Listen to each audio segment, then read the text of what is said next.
Y son las 7:30, la puntualidad, como siempre. Y el día de hoy vamos a tocar un tema que es el colesterol, el acérrimo enemigo o amigo incomprendido, ¿verdad? Entonces, iniciemos con la siguiente pregunta, doctor. ¿Qué es el colesterol? ¿Y por qué hablar del colesterol, no? O sea, O porque ahí le va, muchas personas a veces confunden la terminología, el colesterol o grasas, y traen ahí esta confusión. Y fue una de las preguntas que realizaron de que definiéramos qué es el colesterol. Entonces, a adelante. ver, mire, a ver, vamos a empezar primero, o sea, ¿por qué es tan importante? Porque yo creo que nadie hoy en día eh, que tenga cierto conocimiento de salud y alguna preocupación, por ejemplo, sobre temas de alimentación y bienestar, nadie que haya estado de alguna manera involucrado en estos temas no ha escuchado hablar del colesterol. Es un tema dominante y vamos a decir, lo vivimos todos los días. Lo vemos simplemente, vamos al súper y vemos los productos y vemos si tienen o no tienen colesterol, pero la realidad es que la mayor parte de la gente ni siquiera sabe qué es, ¿de acuerdo? El colesterol, pues sí, por supuesto, es una grasa, pero el tema es de dónde viene y qué le hace al organismo y por qué decimos que o puede ser un gran enemigo, o por lo menos mucha gente piensa que puede ser un gran enemigo, o es realmente ese amigo incomprendido que tenemos, ¿ok? Entonces, nada más para que se ubiquen, vamos a pensar en grasas y pensemos en dos tipos fundamentales, que son el colesterol y los triglicéridos. Lo primero que tenemos que entender es que estas grasas son fundamentales para la vida. No podemos vivir sin ellas. O sea, esta idea de que, y lo hemos escuchado, el colesterol mientras más bajo mejor, eso es una mentira. El organismo no funciona sin colesterol. Para que tengan ustedes una idea, todas las células del cuerpo, todas, tienen colesterol. Está en su pared y gracias en su membrana. El término correcto es membrana, no es pared. Y ese colesterol en la membrana permite que haya una comunicación entre el interior y el exterior de la célula. Además, 60% de todo el tejido cerebral, del sistema nervioso, es colesterol. Muchas hormonas provienen del colesterol, es la materia prima que el cuerpo utiliza precisamente para fabricar hormonas sexuales, algunas hormonas que participan en el control de la presión arterial, las hormonas, algunas de las hormonas de estrés muy importantes como el cortisol provienen de colesterol. El otro tipo de grasa que mencionaba yo, los triglicéridos, son la forma más eficiente en que el organismo almacena energía. Entonces, digamos que esos depósitos que el cuerpo necesita para llevar a cabo todas sus funciones, esas se almacenan como triglicéridos. Entonces, esa es una respuesta así como muy cortita, muy pequeñita de qué es el colesterol. Ok. Y ahora la pregunta siguiente es, que realmente como usted dice, se ha satanizado demasiado de que tienes que tener los colesteroles bajos. Y ahorita usted ya dijo de funciona en diferentes mecanismos o está en diferentes estructuras de nuestro organismo. ¿Qué beneficios tenemos, al menos en la parte de las hormonas sexuales, con los colesteroles?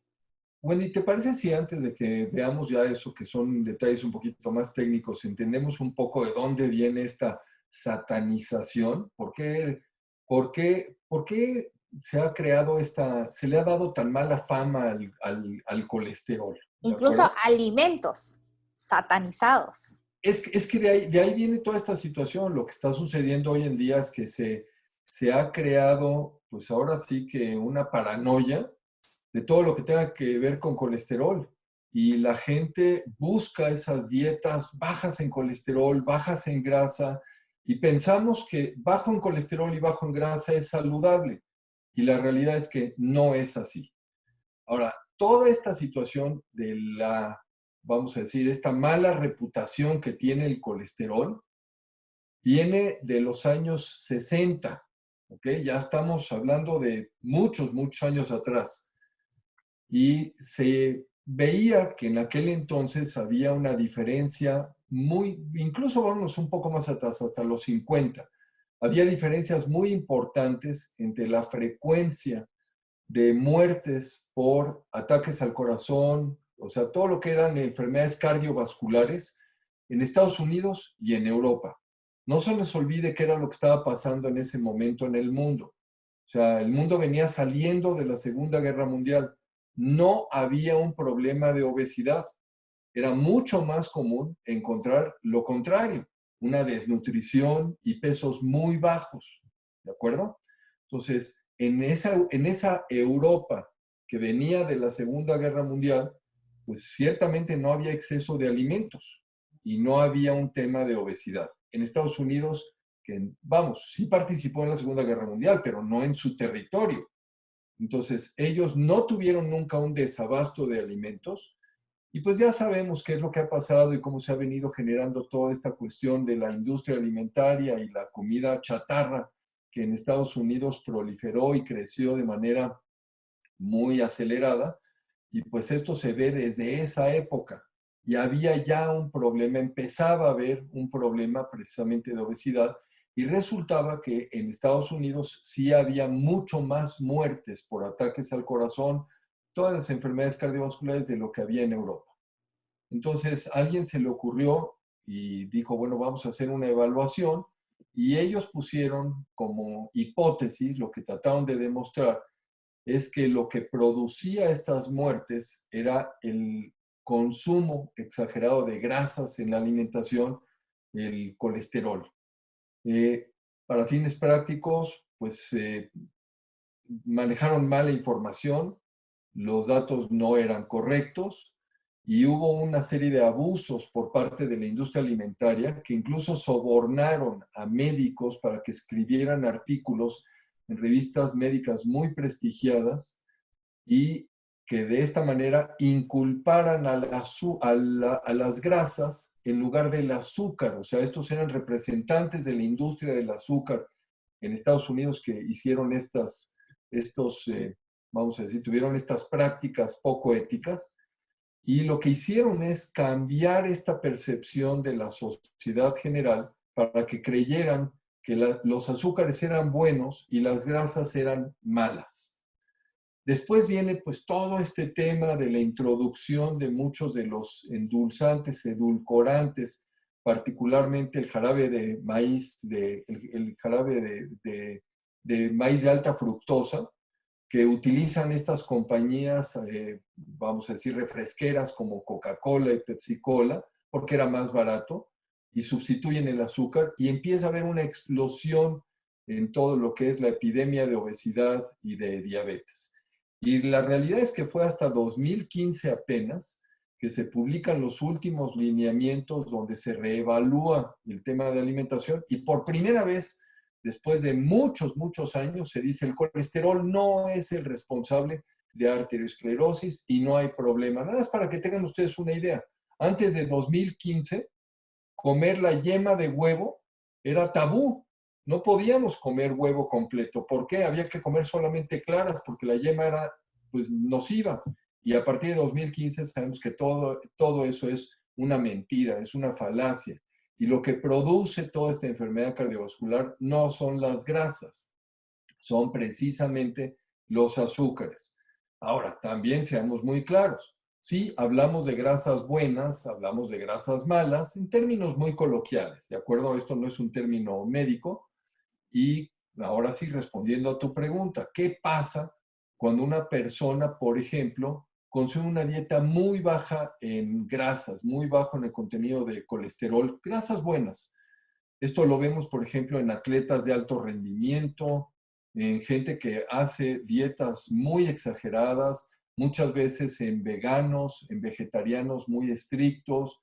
Y en esas circunstancias, pues podemos ver, por ejemplo, un aumento en la aparición de ciertos tipos de cáncer, También esto se asocia a depresión y otro tipo de trastornos emocionales y sin duda es un factor de riesgo también para algunos problemas neurodegenerativos. O sea, necesitamos ese tejido cerebral, entonces enfermedades como Alzheimer, como Parkinson, como esclerosis múltiple, avanzan mucho más y aparecen cuando no tenemos una buena cantidad de colesterol. Mencionabas el tema, pues sí, ya específico de hormonas sexuales. Pues claro, por supuesto, podemos ver menopausias tempranas o vean el ejemplo de anorexia. En estas circunstancias donde pues las personas dejan de consumir alimento porque tienen el terror a subir de peso y una de las primeras cosas que va a ocurrir es que desaparecen los ciclos menstruales. Es un mecanismo de protección del organismo. El organismo está tratando de conservar, de preservar todo lo que tiene, simple y sencillamente porque no hay reservas.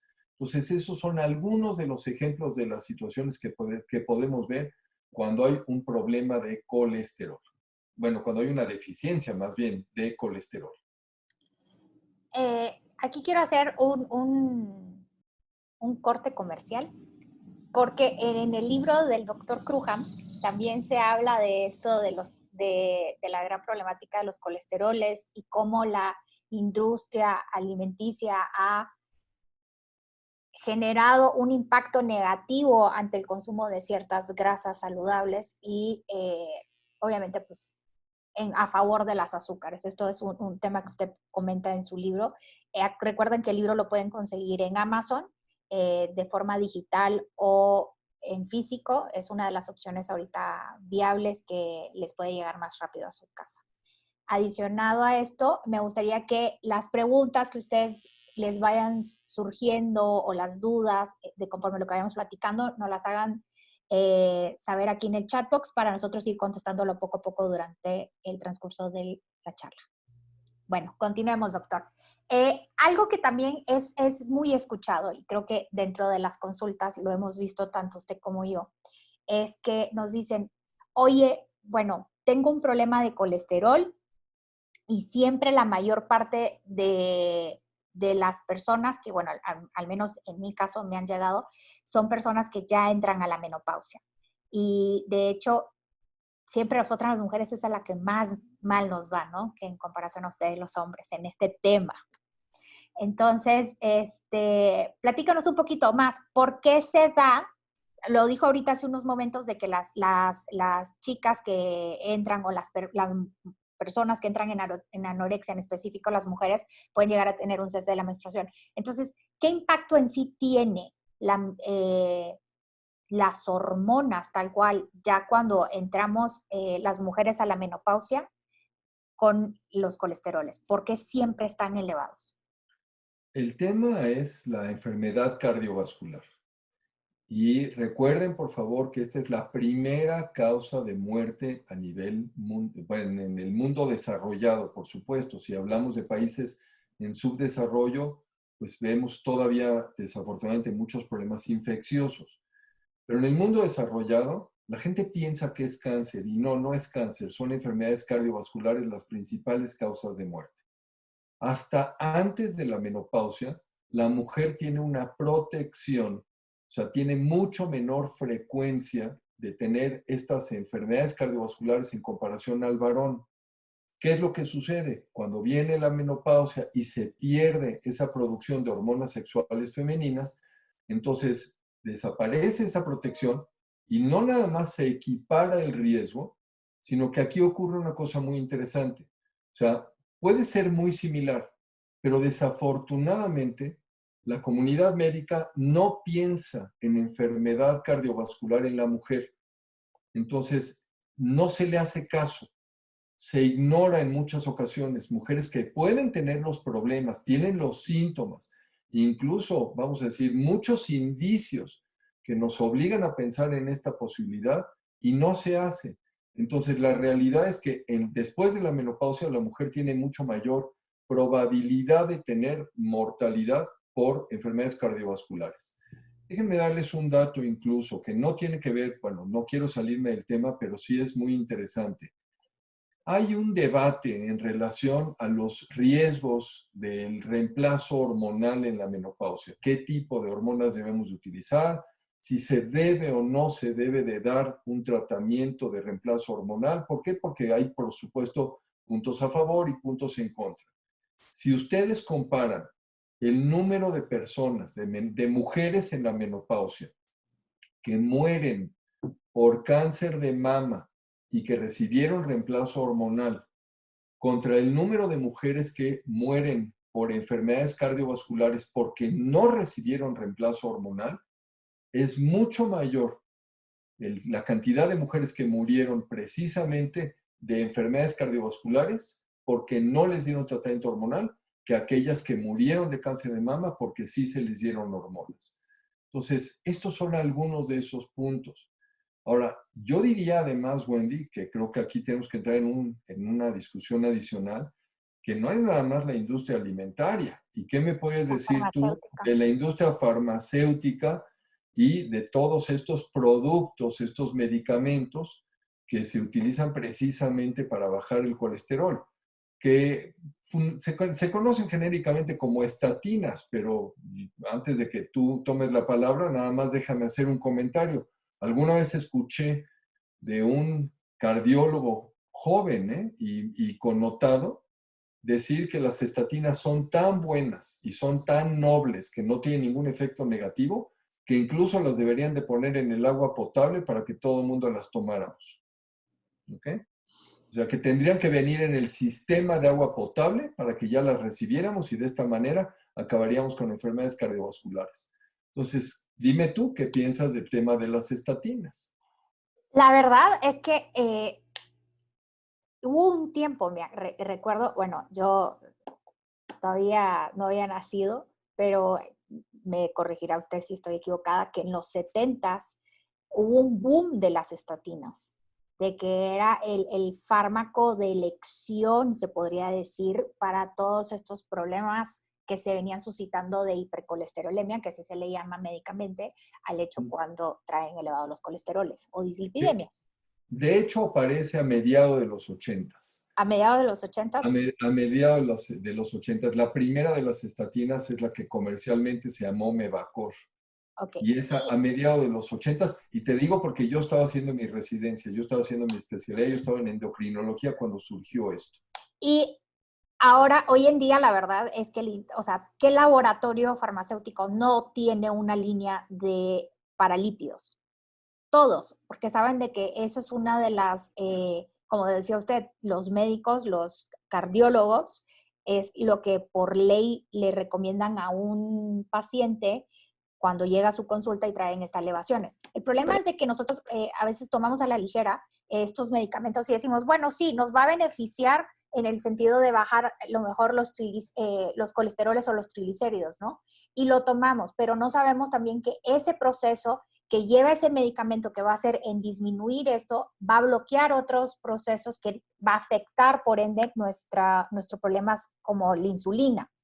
Hemos visto, y hay muchísima evidencia científica, de que estos medicamentos para bajar colesterol o triglicéridos pueden llegar a repercutir o detonar, mejor dicho, en un problema de resistencia a la insulina. Entonces, de diabetes. Bueno, y aunado a eso, voy con lo siguiente. Muchas veces pensamos, ok, me tomo la pastilla y eso va a bajar los colesteroles, pero no hago ningún cambio en mi dieta.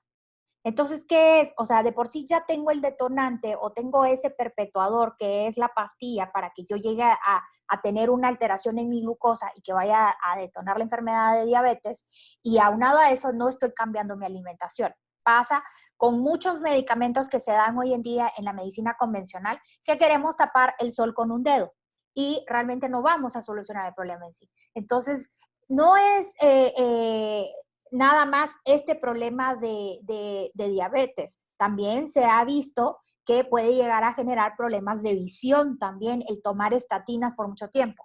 Porque he tenido muchos pacientes que llegan y me dicen, llevo 5 o casi 10 años tomando estatinas porque pues nunca he llegado a controlar mis niveles de colesterol. Y cuando entramos a la consulta ya más a fondo, les pregunto, ¿en algún momento tu cardiólogo o tu médico de cabecera te dijo que tenías que cambiar o las complicaciones que podías llegar a tener por este medicamento o descansar o cambiar tu hábito de alimentación? Y me dicen, no.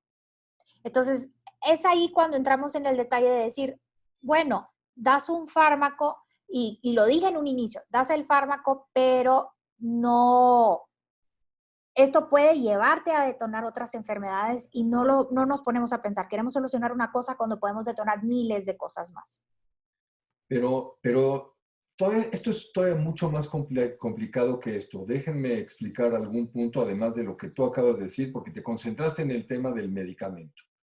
Pero explico.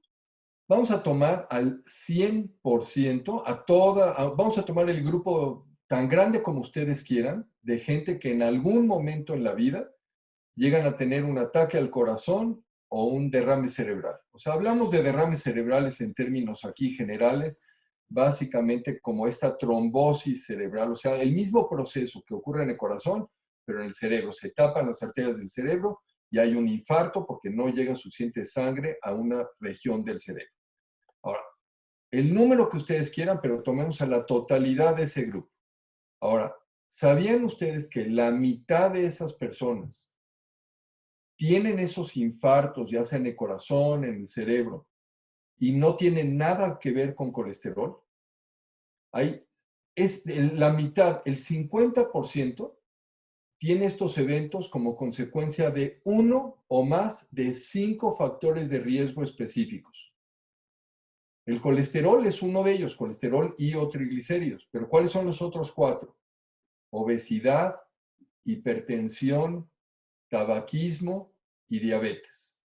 Ahora, entonces, este 50%, la mitad de estas personas, por uno o más de estos 5 factores, llega a tener estos eventos. Y la pregunta entonces, ¿y qué pasa con el otro 50%? ¿De qué viene? ¿Por qué tuvieron estas situaciones? Y resulta que no tienen ninguna asociación absolutamente con el tema de colesterol. Aquí se han descrito una gran cantidad de factores de riesgo. Cuando digo una gran cantidad, no lo digo de broma, ¿eh? El número aproximadamente son 395 factores adicionales de riesgo. Algunos de ellos, en la medicina funcional, los medimos de manera regular, nos preocupan mucho, porque sabemos que hay mucho que se puede hacer.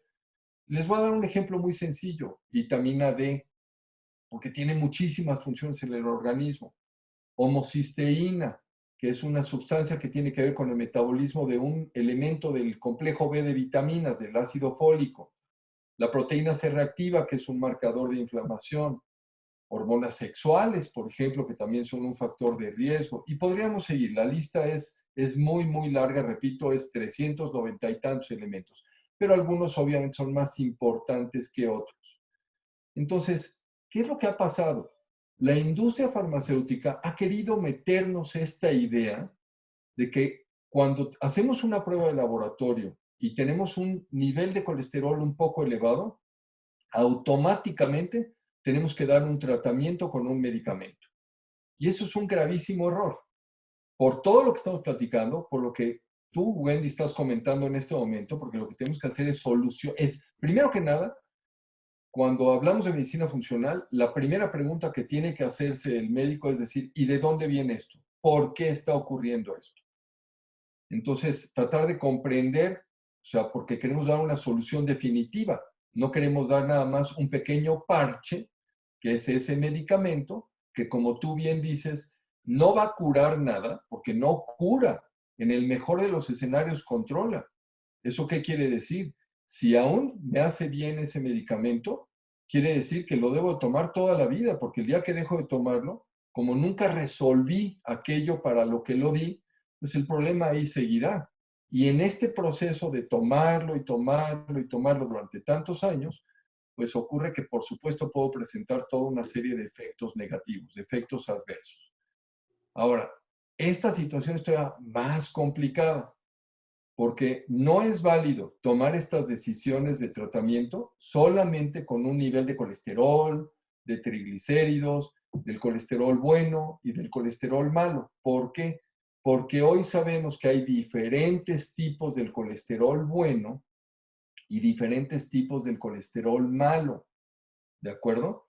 Y esto ha cambiado nuestra forma de pensar, porque hoy vemos gente que tiene colesteroles muy altos, pero que cuando nos metemos a este detalle, nos vamos a dar cuenta que nunca en la vida van a tener infartos al corazón o estas trombosis cerebrales. Nunca, porque el tipo de colesterol que tienen, las moléculas son tan grandes que no pueden entrar a través de la pared de la célula y no pueden formar esos depósitos.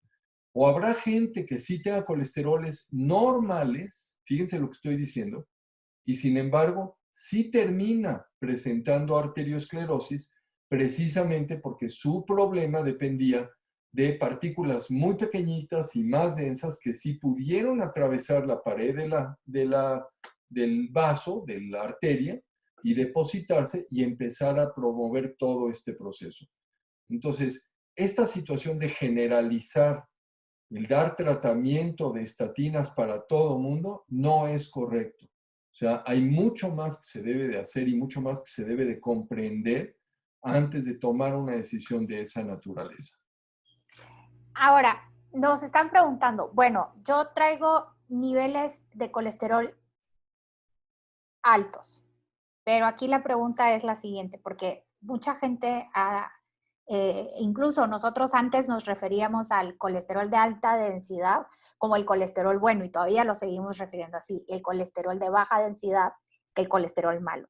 Entonces, una de las preguntas que nos están haciendo, doctor, es, yo traigo colesteroles altos, pero mi colesterol predomina más en el colesterol bueno alto que el malo. Entonces, ¿esto está bien, está mal o me tengo que preocupar? A ver, entendamos qué es ese colesterol bueno. O sea, ¿por qué es bueno? Este elemento que el cuerpo fabrica, o sea, todo esto viene del organismo. Esto no es algo que proviene de la alimentación. En la alimentación, claro, consumimos las grasas, pero las procesamos. Pero el qué hace nuestro cuerpo y qué proporciones produce de esta fracción del colesterol bueno y qué proporción del colesterol malo, eso ya ocurre por una consecuencia de nuestro propio metabolismo, nuestro propio organismo. Ahora, la función principal de este colesterol bueno es tomar esos depósitos de grasa que hay en las arterias, sacarlos de ahí, llevarlos al hígado y el hígado es el que lo elimina a través precisamente de la bilis. Nada más como pequeño detalle para quien no lo sepa, las piedras en la vesícula precisamente son de colesterol. Entonces, o sea, no cualquier persona va a formar cálculos en la vesícula, sino que esto ocurre nada más dependiendo también de este metabolismo de las grasas y si estamos eliminando una cantidad exagerada de grasa a través de la bilis. Ahora, si ese colesterol bueno está muy alto, eso no es positivo. ¿Por qué? La gente piensa, y se nos ha dicho muchas veces, los médicos lo dicen erróneamente, de manera equivocada, nos dicen, tu colesterol está muy alto, pero es por el bueno, entonces no le hagas caso, no te preocupes. Eso no es correcto. ¿Por qué? Porque cuando hay una elevación, significa que no está funcionando correctamente. Y entonces es un mecanismo compensatorio del organismo. Entonces, quédense con la idea de que en esas circunstancias tenemos mucho de algo que no sirve. Y entonces tendríamos otra vez que comprender nosotros. ¿Y por qué? ¿Será porque tengo alguna deficiencia, por ejemplo, de omegas? ¿O será porque tengo una alteración en esta vía metabólica y no puedo producir lo que mi cuerpo necesita?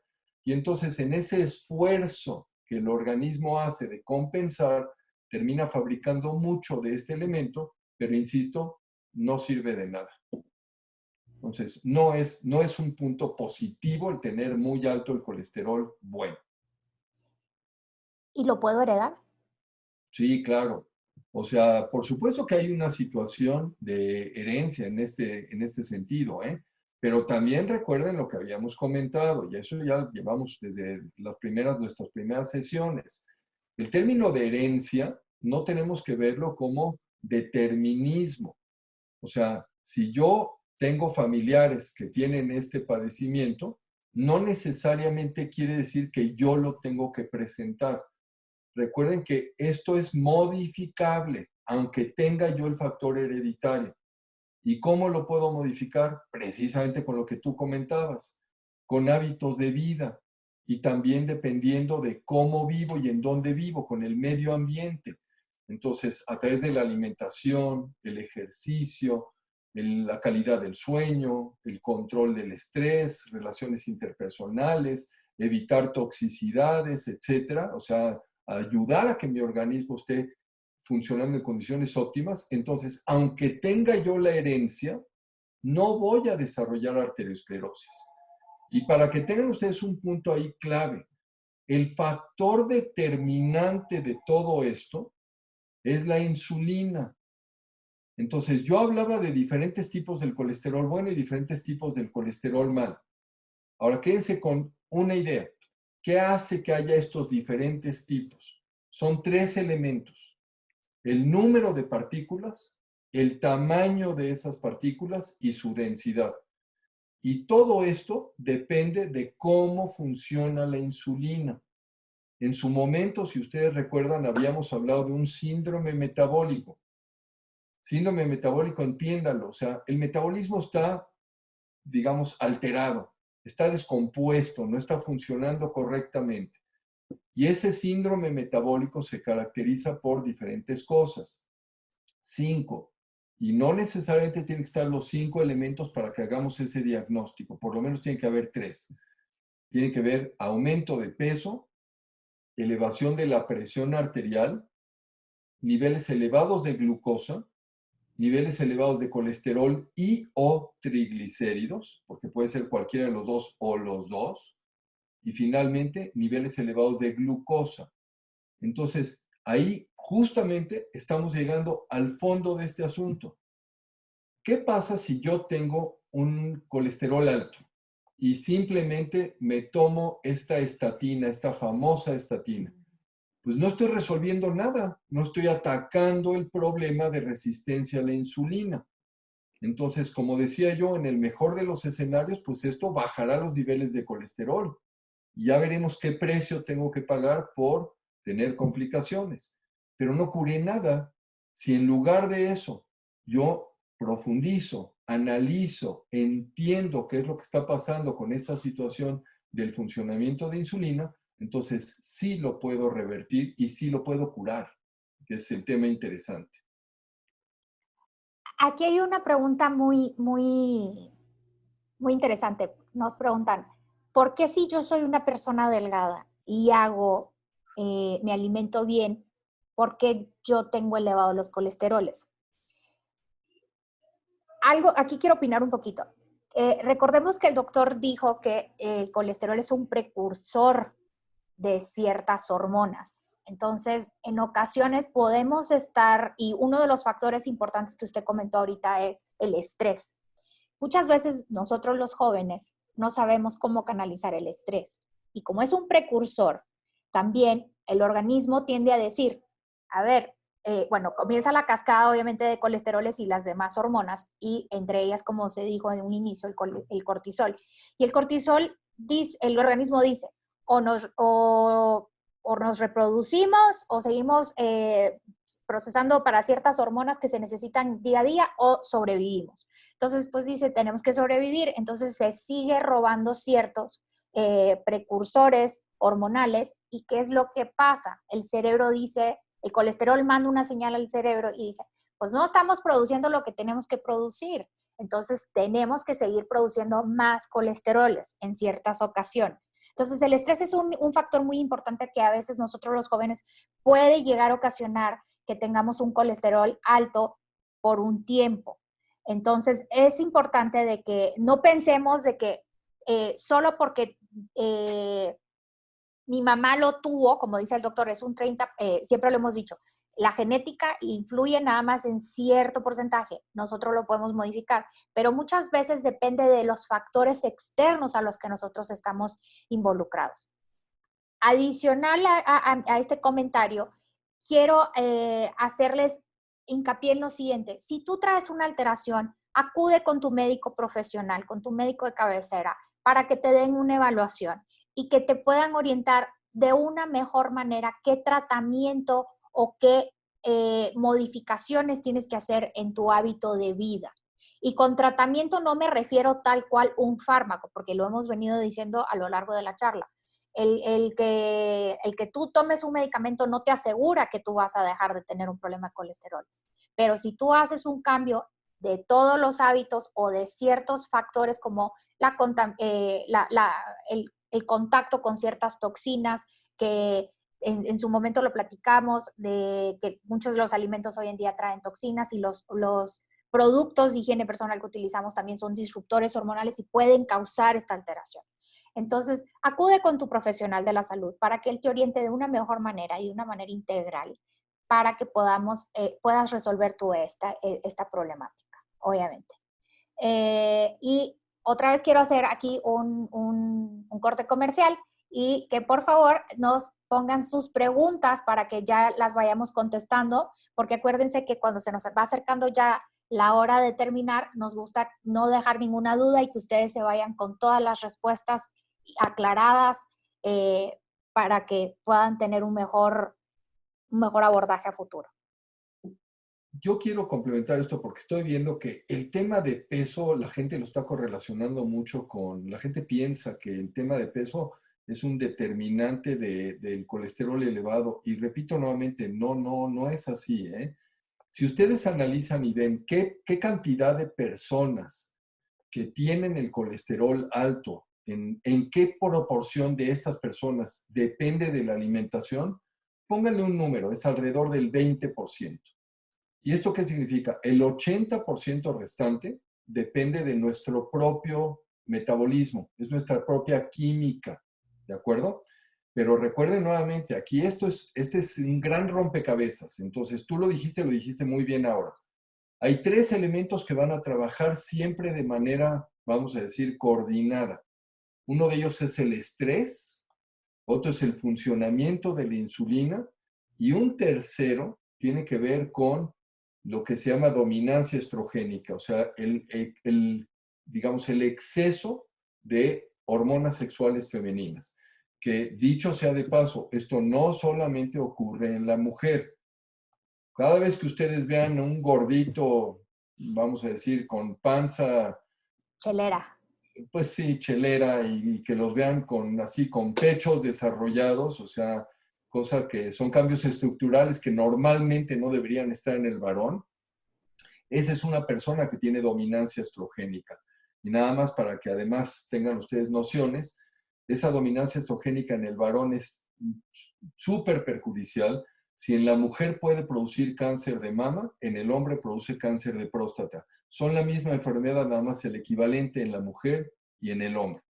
Entonces, analizando esta situación desde estos tres ángulos, no nada más el tema de estrés, el tema también, insisto, del funcionamiento de insulina y de la dominancia estrogénica, pues por supuesto que podemos entrar a comprender por qué en un momento dado una persona puede tener esto. Y sí, puede ser muy delgada, pero si está sujeta a mucho estrés o si tiene un trastorno en estas hormonas, y a esto podemos agregar también el tema de inflamación y de desequilibrios en la flora intestinal. Todo esto en un momento dado son los factores que hacen que una persona pueda o no tener esos riesgos de arteriosclerosis. O sea, lo que queremos transmitirles y una de las razones por las que elegimos este tema es que no se queden con la idea, por favor, de que a través de una simple prueba de laboratorio que mide colesterol, triglicéridos, HDL y LDL, es suficiente como para que decidamos si debemos empezar un tratamiento con estos medicamentos. ¿Cuáles son esas estatinas? Porque veo que había preguntas. Pues digamos que las más conocidas son el Crestor, el Lipitor, el Zocor, precisamente este Pravacol, el Mevacor. Hay toda una gama de estas, el Redevant, que es de las más nuevas, etcétera. Pero al final estamos hablando del mismo proceso, o sea, no nos ubiquemos en una elección de medicamento, sino más bien en resolver el problema primario, de dónde viene todo esto, por qué ocurre. Y sí, sobre todo entender que el colesterol no es un enemigo, es un amigo, es un elemento fundamental, insisto nuevamente, para que el organismo trabaje como debe de ser. Y haciendo, agregando un poco a esto, doctor, muchas veces también dejamos a un lado la microbiota. Sí. Y la microbiota juega también un papel importante en los colesteroles. Y cómo estas, de ciertos alimentos que se fermentan, ayudan a nivelar los colesteroles. Entonces, Y, nosotros los jóvenes, bueno, no solo nosotros los jóvenes, yo creo que todos, ¿no? Hemos venido haciendo mucho hincapié en que la alimentación es lo principal para que nosotros fortalezcamos el sistema inmunológico. Pero no solo esas, la microbiota o esos soldados, como le decimos nosotros, son los que necesitamos para fortalecer el sistema inmunológico, sino también para estos procesos de los colesteroles para que se puedan metabolizar de una mejor manera. Entonces, y pensamos de que ay, no pasa nada, hoy puedo comer mal o esta semana me puedo dar el lujo porque he estado con mi plan de alimentación, he estado muy al pie de la letra y no pasa nada si una semana me desbordo. No, al contrario, hay un cambio y eso también puede generar que tu problema que a lo mejor ya estábamos viendo o ya se estaba modificando favorablemente, otra vez des los pasitos de cangrejo para atrás, ¿no? Entonces es importante que los factores, como lo hemos venido diciendo, la microbiota la incluyamos ahí. Nosotros tenemos que cuidar esos soldaditos siempre. y Wendy, yo creo que le estás dando al clavo porque no lo hemos comentado, pero así como estamos diciendo, no, no es la alimentación, pues no les hemos dicho realmente por qué hay una elevación de colesterol. Entonces, ya preguntaron y dijeron, ¿hay herencia? Sí, sí hay herencia. ¿Es la alimentación? No, en la mayor parte de los casos no es la alimentación. Y seguimos hablando del metabolismo, pero la realidad es que no hemos respondido a la pregunta. Entonces, yo no quiero que se queden ustedes con incertidumbre, con inquietud en este sentido. Entonces, ¿cuáles son esas razones, esos motivos por los que podemos ver ese colesterol elevado? Uno de los más importantes es el que tú acabas de comentar. Resulta que cuando tenemos una alteración a nivel del intestino, esa pared intestinal, que se acuerdan que ya platicamos de ella, empieza a filtrar cosas que no deberían de llegar al organismo. Se empiezan a filtrar tóxicos, eso se llama endotoxemia, así le llamamos. Y eso quiere decir que algunos de los productos tóxicos o negativos, vamos a decir, de esa microbiota, esa flora intestinal, entran al organismo, cosa que, insisto, no debería de ser. Entonces, una de las principales respuestas que el sistema de defensa va a tener contra esos agresores es precisamente subir el colesterol. Y ustedes van a decir, bueno, ¿y qué tiene que ver una cosa con la otra? Ah, pues el colesterol es utilizado por este sistema inmune para identificar agresores. El término médico se llama opsonización, pero olvídense del término. O sea, hagan de cuenta que esos sistemas, esos soldaditos, utilizan el colesterol para decir, oigan, aquí está, ¿eh? Este es al que tenemos que atacar. Y entonces ahora sí llegan otros soldados especializados y dicen, a este nos lo tenemos que eliminar, ¿de acuerdo? Y esa es una razón por la que se eleva el colesterol. Una segunda razón que es bien importante. Todas las células del cuerpo tienen en su interior pequeñas estructuras que se llaman mitocondrias.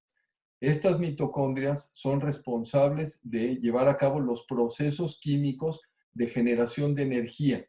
Para que el cuerpo pueda funcionar, tiene que tener su propia maquinaria de producción de energía. Y esta maquinaria está dentro de las mitocondrias.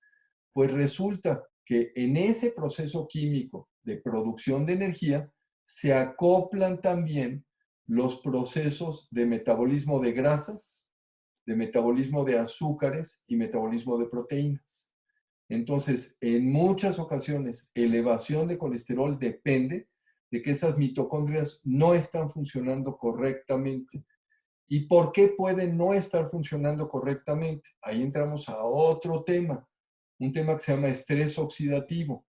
Y esto quiere decir que se perdió ese balance, o sea, digamos que el organismo se se está descomponiendo literalmente, estoy buscando una palabra así, se está oxidando, se está descomponiendo, porque le están faltando ciertos elementos. Entonces hay una serie de nutrientes que simple y sencillamente, si se los damos al organismo, vamos a permitir no nada más que tenga más energía y que todos estos procesos químicos funcionen de manera más adecuada, sino que como consecuencia de ello va a bajar el colesterol. Entonces, fíjense qué interesante. Tratamos el intestino, regulamos este microbioma, nos aseguramos de que ya no haya esa filtración de toxinas y al mismo tiempo corregimos este estrés oxidativo, le damos esa materia prima a esas mitocondrias para funcionar y, oh sorpresa, los colesteroles bajan y se normalizan. Así de sencillo. Bueno, no es sencillo, pero finalmente así ocurre. Así es. Ahora, doctor, otro de los productos alimenticios que está siendo satanizado, el aceite de coco. Hubo una controversia porque se publicó en una revista de medicina muy famosa que decían, no consuman aceite de coco, el aceite de coco es perjudicial y eleva tus niveles de colesterol. ¿Qué opinión tiene usted acerca de esto? Ese fue un estudio mal diseñado, que no tomó realmente, digamos, ni se manejó el producto de manera correcta, ni se hicieron los estudios de manera adecuada. Fue una información muy sesgada y la realidad es que no es cierto. Cuando nosotros hablamos de grasas buenas, estamos incluyendo, por supuesto, el coco y algunos otros alimentos como, por ejemplo, el aguacate, el aceite de olivo, las aceitunas, nueces de diferentes tipos, y absolutamente se ha demostrado que tienen un efecto muy positivo sobre la salud. Entonces hay que tener mucho cuidado con esos reportes, porque no nada más la forma en la que se hacen estas investigaciones, el cómo se publican y qué, vamos a decir, difusión se les da a estos artículos. Porque una vez que aparecen en estas revistas médicas, pues hay algunas otras revistas populares que les dan mucho, digamos, les dan eco a estos reportes. Y hay que tener mucha cautela para analizar esto. Y eso que tú mencionas, ese artículo en lo particular, ya ha sido rebatido por diferentes fuentes y se ha demostrado que no es cierto. No nada más no tiene un efecto negativo, sino que tiene un efecto muy positivo. Ahora también hay que aclarar que en la exageración está el pecado, porque muchas veces, y me ha pasado que en consulta he tenido pacientes o aliados que consumen aceite de coco de manera exagerada. También hay que tener un control en esto. ¿Por qué? Porque a lo mejor estamos consumiendo demasiado el aceite de coco, que sí es bueno, es benéfico, pero también estamos descuidando los otros hábitos de vida. No tenemos una buena canalización de estrés, no tenemos un movimiento o ejercicio, no realizamos, somos personas sedentarias, sí, consumimos a lo mejor un poquito, tenemos una buena alimentación, por así decirlo, pero exageramos en cosas. Entonces, tenemos que ser también medidos, utilizar porciones adecuadas. Ya en su momento Ronit lo había platicado cuando hablamos de alimentación, entonces no exageremos también. Oye, Wendy, no hemos hablado de los omegas. Ahí voy, espéreme. ¿Qué podemos, aparte, bueno, ya dimos recomendaciones en cuanto a de alimentación y cómo podemos mejorar ciertos factores que influyen de cierta manera en el metabolismo de los colesteroles. Ahora, Y te interrumpo un segundito porque quiero volver a reiterar porque hay una preocupación. Ya lo mencionamos, pero cómanse sus huevitos con la yema, ¿ok? sí, No, no le no, no tengan te... miedo. Exacto, ¿ok? Porque además esa yema tiene elementos bien importantes Y es una para fuente de proteína. muchas reacciones químicas. Por ejemplo, muchos de los neurotransmisores cerebrales, la yema de huevo es una de las pocas fuentes, porque hay muy poquitas, que contienen algunos de esos nutrientes. Pero bueno, ya te interrumpí, síguele. Así es. Bueno, ¿qué podemos tomar de suplementación? Porque ya aquí he visto varios comentarios y también una pregunta que hicieron es de, bueno, ustedes dicen que los fármacos no. Entonces, ¿qué tomo? ¿Qué hago? Ok, cambio mi alimentación, hago todo lo que ustedes me están diciendo, pero ¿hay algún suplemento que me puede ayudar? Pero, a ver, lo primero obviamente es tener el diagnóstico, porque yo no voy a tratar de la misma manera esta endotoxemia intestinal que lo que sería la disfunción mitocondrial, o si no hay ninguna de esas cosas, simple y sencillamente, ¿qué hago para mejorar este metabolismo, por ejemplo, resistencia a insulina? Obviamente, cada una de estas condiciones tiene sus requerimientos específicos de tratamiento. Recuerden este principio fundamental de la medicina funcional. No hay un tratamiento para una enfermedad. Es el tratamiento que esta persona requiera. Porque yo puedo ver muchas personas con el mismo problema de colesterol elevado y es factible que a cada una de ellas les dé yo un tratamiento completamente diferente. ¿Por qué? Porque las causas de su problema son otras. Entonces, no podemos generalizar. Pero hablemos de los omegas, ¿ok? Y estos omegas, vamos, son estos aceites esenciales. Y que ahora se están usando. Los cardiólogos también ya lo están recomendando. Cuando antes hablaban pestes de ellos y decía, no, esa es una pérdida de dinero. Y es cierto, tienes mucha razón en lo que estás diciendo. Miren, o sea, nosotros necesitamos esos omegas para la vida, literalmente. Y hay dos tipos, dos cadenas fundamentales de estos omegas. Son tres realmente, pero hay dos fundamentales, lo que se llaman omega 6, omega 3 y omega 6. Y normalmente tiene que haber un balance, una cierta proporción entre ellos. Desafortunadamente por la dieta, vamos a decir, actual, llena de azúcares, de productos refinados y procesados, tenemos una mucho mayor proporción de omega 6 respecto al omega 3. Ahora, ¿cuál es la diferencia fundamental entre estos dos? Omega 3 son estos aceites particularmente de pescados, pescados sobre todo de aguas frías. Y aquí me van a preguntar, ¿y cualquier pescado? No, hay algunos que tienen, por supuesto, mayor contenido, pero también tenemos que tener mucha cautela. Tenemos que manejar, o sea, tratar de evitar, por ejemplo, algunas especies, porque mientras más grande es el pez, mayor riesgo existe, por ejemplo, de que tenga una contaminación por mercurio. Bueno, me da tristeza tener que hablar de esto, porque es el mundo en el que vivimos, ¿ok? Nuestros mares se han contaminado. Entonces, ¿cuáles son esas especies, vamos a decir, de peces que podríamos consumir que tienen un alto contenido de omega 3 y que serían seguros? Salmón, pero si es salvaje, ¿ok? Macarela, anchoas, sardinas y arenque son los fundamentales que tendrían estas capacidades. Ahora, si es el salmón de granja, pues no, ya no tiene este beneficio.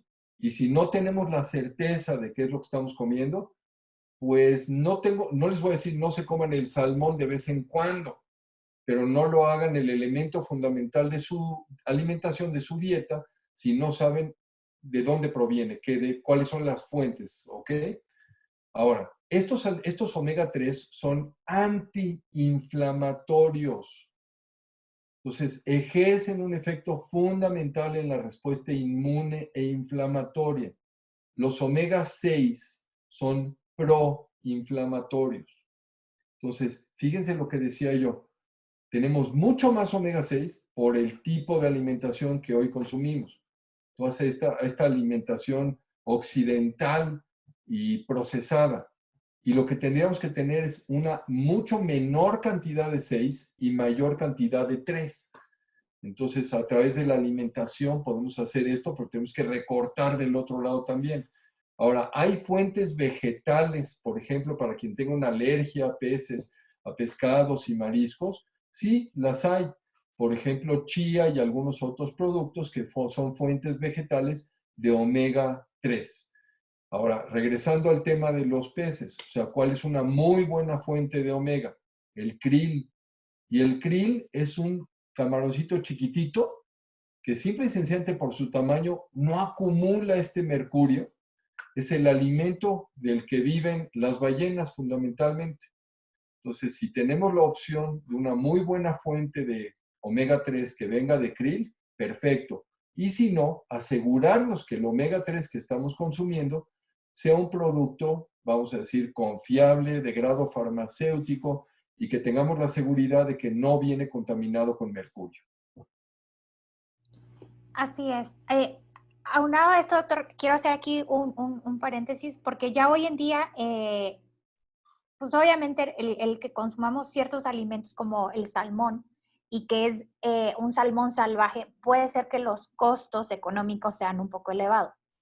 Pero hay ciertas marcas que ya se están tomando el trabajo de hacer estudios de que los mariscos que ellos vendan no tengan este grado de contaminación tan alto, por ejemplo, en mercurio, que los niveles de mercurio que tengan estos, el salmón o las sardinas o las anchoas que ellos van a vender, que sean mínimo. Entonces, también podemos buscar diferentes alternativas, no necesariamente tenemos que ir al supermercado a buscar el salmón, que sabemos que muchas veces es un salmón de granja, y estos pescados necesitan bajar al fondo del mar y consumir lo que son las algas para que puedan obtener este omega 3. Por eso es que decimos nosotros salvaje y no de granja. ¿Por qué? Porque los pescados que son de granja, pues, ¿qué alga van a comer? Ninguna.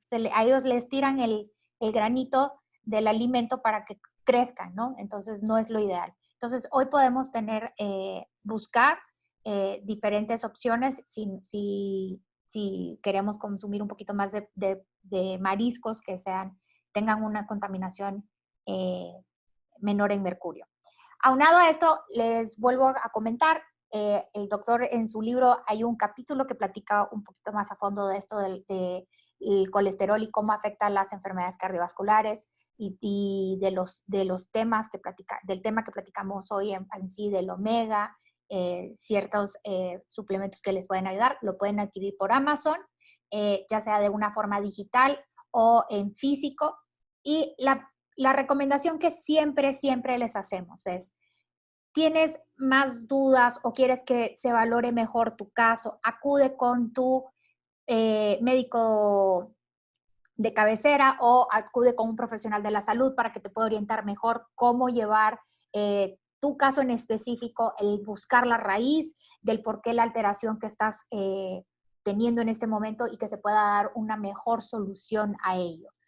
No te automediques, no veas cosas en internet, que muchas veces las cosas que leemos en internet son falsas y realmente no te van a ayudar, te van a perjudicar. Entonces, mejor acude con un profesional de la salud y de igual manera nosotros nos ponemos a la orden de ustedes. Si alguno tiene una duda o quiere que lo manejemos o lo abordemos de una manera funcional, recuerden que en nuestra clínica estamos haciendo consultas de telemedicina, o sea, por medios como Zoom y obviamente por la contingencia. Entonces, busquen un profesional de salud para que los pueda ayudar a abordar mejor el tema de salud que ustedes están teniendo. ¿Algo más que le gustaría agregar, doctor? Bueno, en el tema, o sea, yo lo que más quiero recalcar es realmente esta situación de todos los beneficios que da el colesterol y todos los problemas que aparecen cuando lo bajamos. Y si acaso, déjenme platicarles una pequeña anécdota, porque me parece bien importante y me parece que es un reflejo fiel de lo que les estamos queriendo transmitir.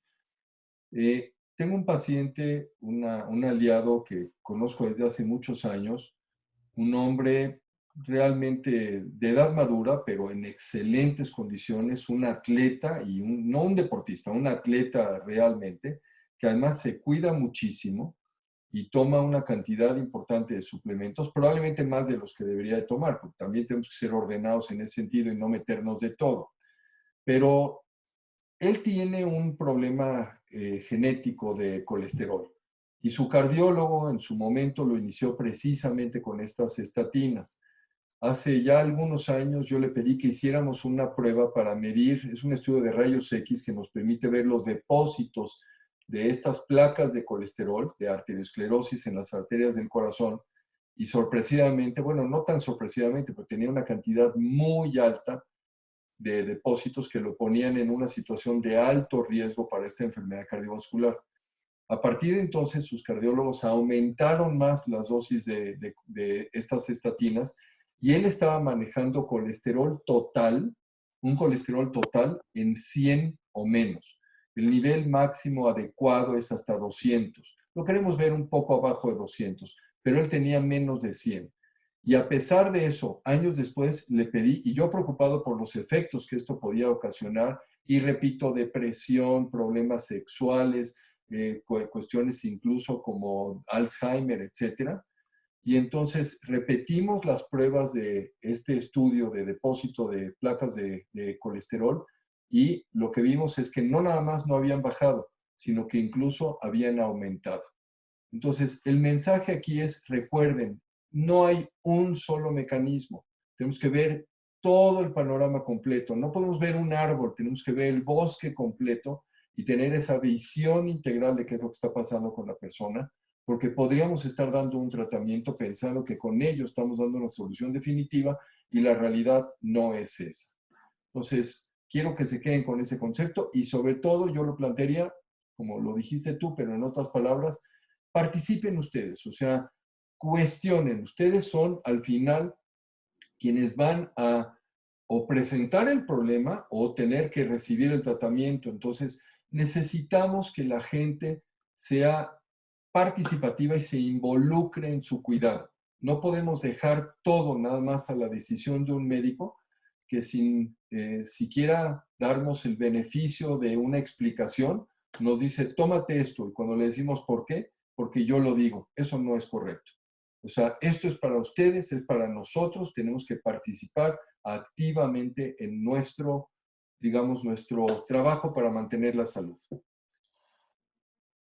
Así es. Y algo también, doctor, que tenemos que tener muy, muy en cuenta es, de nada sirve que tú te multisuplementes si no haces los cambios desde la raíz y de tus hábitos, porque no los vas a poder absorber completamente y no te van a dar la respuesta que debiesen de. Y el momento en que tú decidas que tus cambios van a ser por salud y porque tú quieres tener un mejor porvenir o un mejor futuro, en ese momento tú vas a empezar a tener cambios positivos. Si tú hoy lo estás haciendo simplemente por una moda o por complacer a alguien, temo de desilusionarte porque vas a volver a tus mismos malos hábitos. Entonces, haz tu cambio y que tu cambio, la razón sea tu salud. Eso es lo importante hoy en día, tu salud. Y se llegó la hora. ¿Quería decir algo más, doctor? Nada más, o sea, nos veremos nuevamente en 2 semanas. Recuerden que ya espaciamos estas charlas a cada 2 semanas. Y les vuelvo a reiterar, la doctora lo ha comentado una y otra vez, mándenos las sugerencias. Recibí las sugerencias de una persona y me pareció muy apropiada, muy correcta, de hablar sobre déficit de atención, chicos con déficit de atención y cómo la medicina funcional puede participar en este sentido, qué se puede hacer. Pero entendemos que pues esto depende también de las necesidades y el momento de vida que todo mundo tenemos. Si yo ya no tengo hijos en casa y los míos ya salieron adelante como haya sido, probablemente no es un tema que me vaya a mí a interesar. Entonces, retroaliméntenos, déjenos saber qué temas les interesa, porque de esta manera podemos saber al auditorio qué es lo que más le conviene y podemos ir también programando esas charlas. Así es. Y nada más, esperamos que nos hagan llegar sus dudas, sus preguntas a nuestras redes sociales, que por Instagram o por Facebook o por Twitter, que es Vita Plenums o Dr. Crujan. Y nosotros con gusto vamos a resolverlas. Si tienen ustedes alguna duda de cuanto a las consultas que estamos teniendo, pueden marcar a los teléfonos que voy a escribir ahorita, las extensiones, o mandar un correo electrónico para solicitar información sobre ello. Y fue un gusto haber compartido y que nos dejaran entrar en sus hogares el día de hoy. Y nos vemos la próxima, entre 2 semanas. Nos vemos en 2 semanas. De igual manera vamos a publicar el tema de la siguiente sesión en nuestra página de internet www.vitaplenus.com en la sección de blog. ¿Ok? Entonces, Que tengan bonita noche y nos vemos en 2 semanas. Hasta luego. Gracias, hasta luego.